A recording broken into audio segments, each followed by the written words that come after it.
Anda masih menyaksikan kabar khusus kasus Sambo dan kali ini juga sudah bergabung ada Jamin Ginting, ahli hukum pidana. Selamat pagi Pak Jamin Ginting.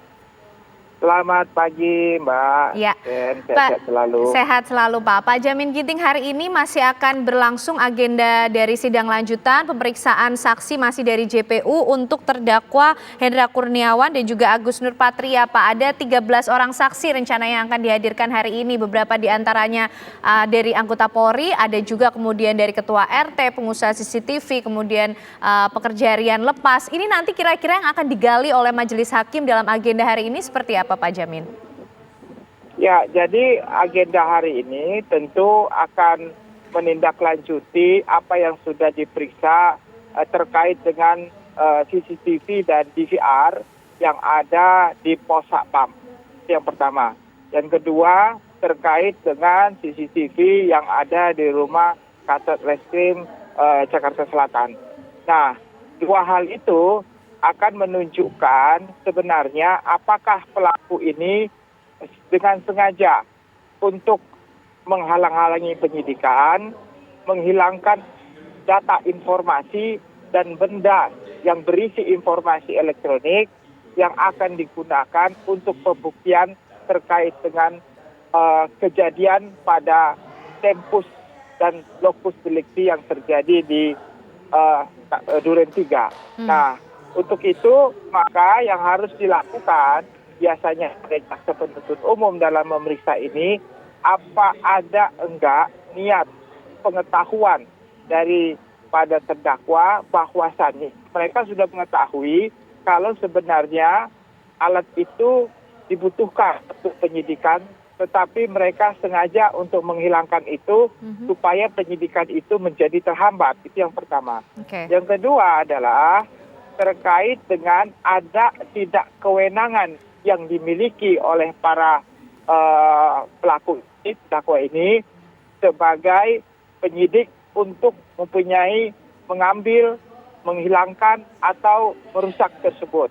Ya, nah kalau merusak atau mengambil atau menghilangkan memiliki kewenangan, maka hal itu tidak menjadi permasalahan karena ada surat perintah penyitaan, ada surat perintah penggeledahan, dan punya surat perintah untuk mengambil barang-barang kedudukannya sebagai penyidik. Tetapi kalau bukan sebagai penyidik, maka dia sudah menyalahi ketentuan. Artinya ada niat dengan sengaja tanpa kewenangan menghilangkan barang bukti tersebut. Nah, terkait dengan pihak lain di sini, contohnya ada pihak RT, ketua RT atau ketua RW ya. Nah, mereka akan dimintakan keterangan apakah ada melihat meminta persetujuan terlebih dahulu terkait dengan pengambilan tersebut. Karena kan ketua RT atau RW dia memiliki kewenangan di wilayahnya.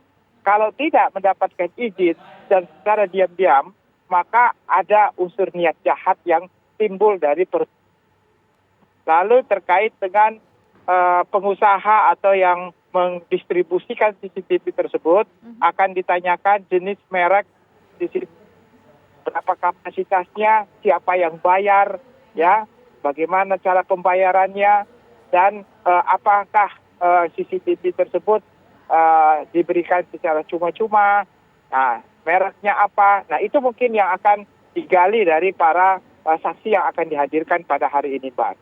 Oke, baik. Lalu saya mau ke Pak Ito Sumardi lagi. Pak Ito, tadi juga disampaikan oleh Pak Jamin Ginting yang akan digali soal kewenangan dari para anggota Polri ini sebenarnya sampai sejauh apa. Nah, mungkin bisa dijelaskan mengenai hal ini Pak Ito. Sebenarnya dalam proses penyidikan sebuah kasus, kewenangan mereka ini sejauh apa? Apa kemudian yang tidak boleh dilanggar, ketika ini dilanggar kemudian bisa menjadi suatu kasus hukum, kriminal begitu Pak Ito?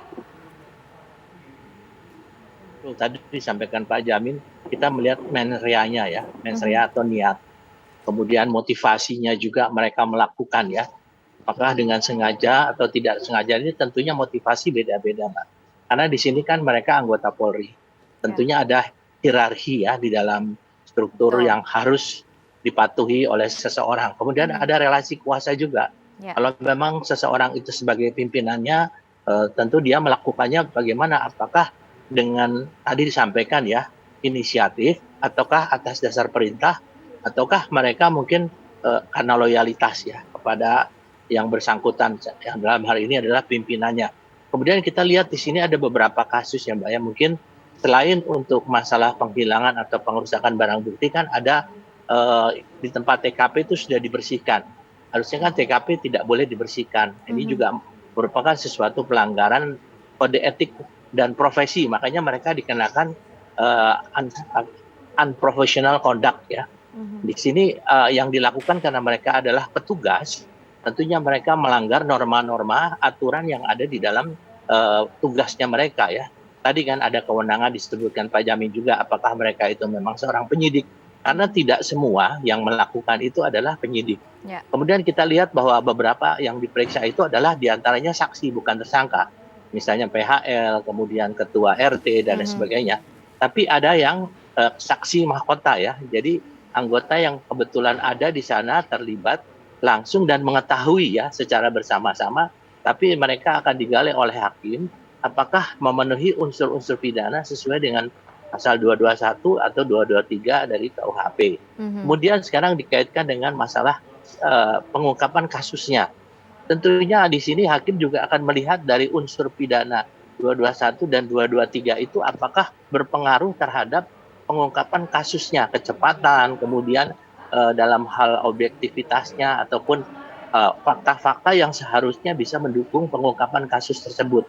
Kan kita tahu bahwa dengan adanya penghapusan dari CCTV ini kan tentunya sangat berpengaruh untuk bisa membuktikan apakah betul di tempat tersebut ada kejadian. Karena kan kalau CCTV itu adalah fakta yang tidak terbantahkan. Nah di sini kita lihat nanti hakim akan melihat masing-masing peran. Ini kalau di pidananya ya Mbak ya. Kalau di kode etiknya sudah jelas. Di sana dilihat daripada struktur jabatannya, kemudian dia melaksanakan itu apakah atas berdasar perintah atau tidak. Kemudian yang ketiga adalah dia mengetahui bahwa itu salah, tapi mengapa dilakukan. Nah itu menjadi pertimbangan daripada pimpinan Komisi Kode Etik. Jadi ada dua hal yang perlu dipisahkan. Kemudian juga satu hal lagi, pada saat pengantaran jenazah ya kepada orang tua daripada almarhum Brigadir Joshua. Kan itu juga seharusnya tidak boleh disampaikan bahwa yang bersangkutan itu tidak bisa dimakamkan secara kedinasan karena melakukan tindakan tercela. Nah, tindakan tercela ini kan ada prosesnya. Dia melakukan tindakan apa, kemudian ada tidak keputusan sidangnya, sehingga Pak Kapolri mengambil inisiatif. Beliau mengatakan yang bersangkutan harus dimakamkan secara kedinasan setelah proses ekshumasi.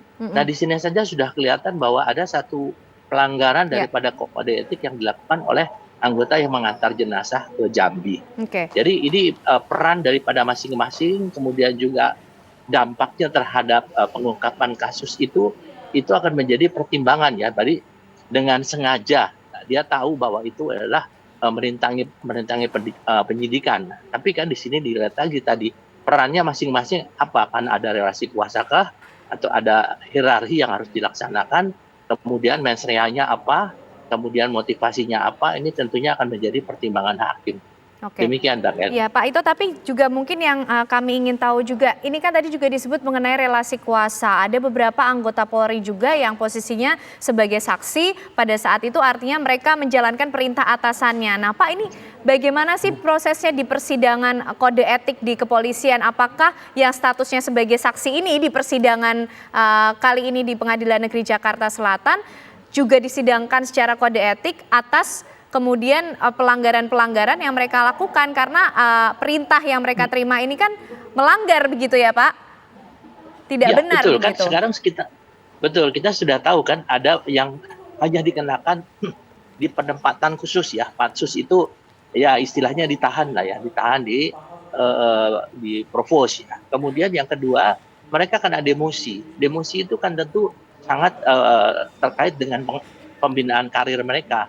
Jadi kalau demosi itu mereka selama sekian tahun, selama masa demosi itu tidak boleh dinaikkan pangkatnya, tidak boleh sekolah. Ya. Kemudian ditempatkan di posisi yang memang tidak strategis, biasanya di fungsi pelayanan masyarakat.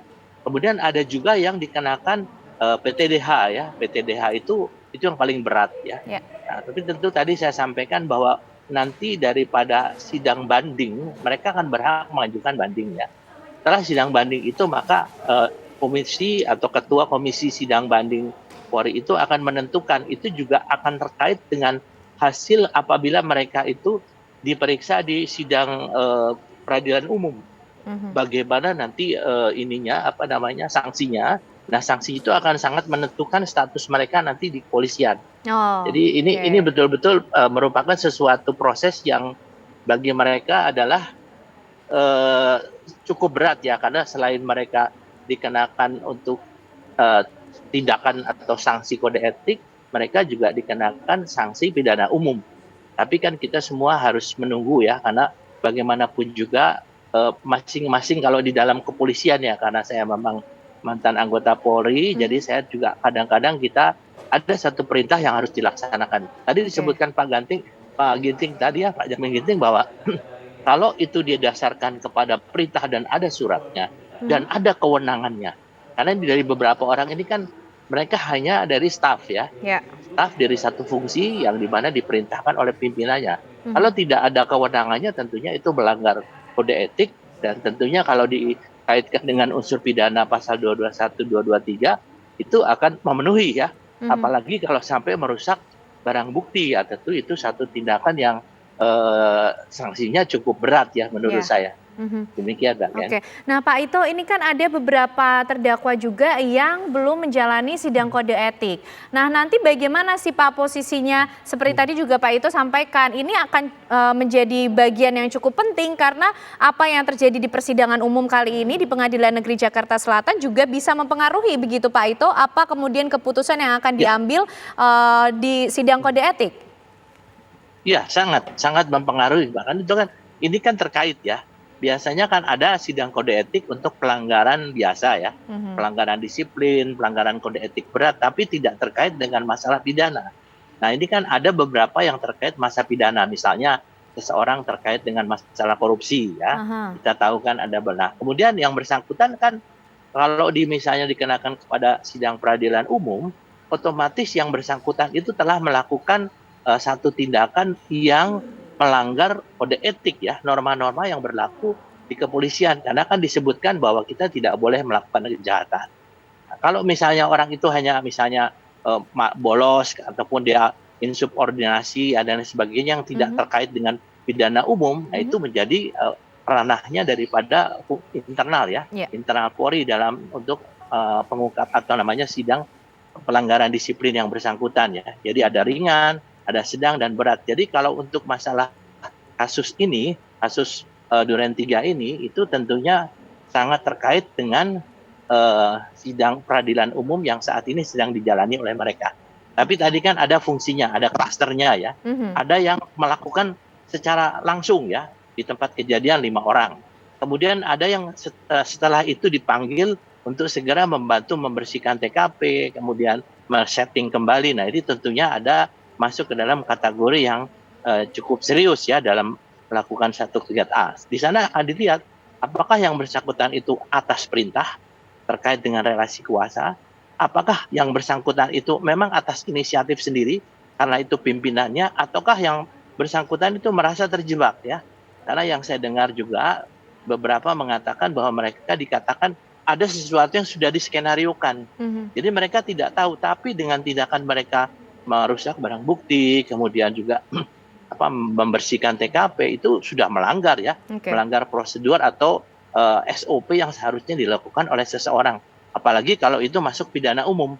Kalau Mhm. itu masuk pidana khusus dalam arti kata dilakukan oleh hanya internal anggota Polri, tentunya itu sepenuhnya kewenangan dari Propam. Ya. Tapi ini kan masalah pidana umum ya, adanya Mhm. satu pembunuhan, kemudian terkait dengan warga biasa ya, yaitu dikaitkan dengan Ibu Putri. Tentunya ini harusnya yang melakukan berwenang untuk melakukan pengolahan TKP itu adalah daripada fungsi forensik ya, Hmm. forensik kepolisian, baik itu kedokteran, Ya. balistik dan lain sebagainya, termasuk yang olah TKP-nya. Jadi ini akan sangat berpengaruh kepada keputusan pada sidang kode etik nanti. Oke. Demikian, Mbak. Oke, baik Pak Ito. Saya mau beralih ke Pak Jamin Ginting, tapi sebelumnya kita pantau bersama dulu Pak Jamin Ginting apa yang saat ini tengah terjadi di Pengadilan Negeri Jakarta Selatan. Nampaknya ini pemirsa sudah tiba satu mobil yang membawa terdakwa atau tersangka di kasus obstruction of justice. Kita akan lihat bersama pemirsa siapa yang akan turun dari mobil tahanan ini, dan terlihat pengamanan juga yang cukup ketat dilakukan di sana. Ada anggota BRIMOB dari kepolisian yang ikut mengamankan di lokasi di Pengadilan Negeri Jakarta Selatan.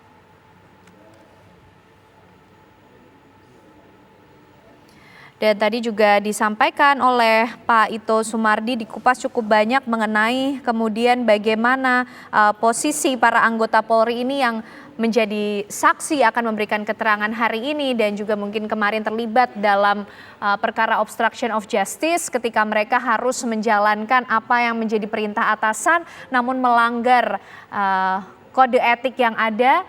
Ini akan menjadi bagian yang cukup penting karena sidang yang berlangsung hari ini akan juga mempengaruhi bagaimana jalannya sidang kode etik.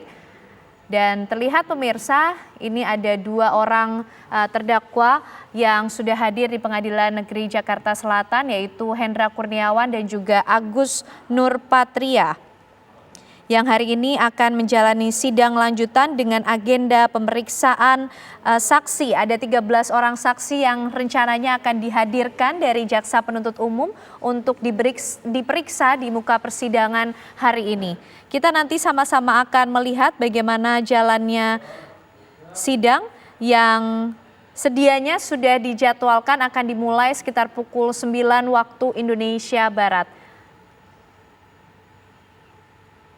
Dan nampak pula pihak penasehat hukum dari terdakwa ini sudah terlihat hadir di ruang sidang utama Pengadilan Negeri Jakarta Selatan.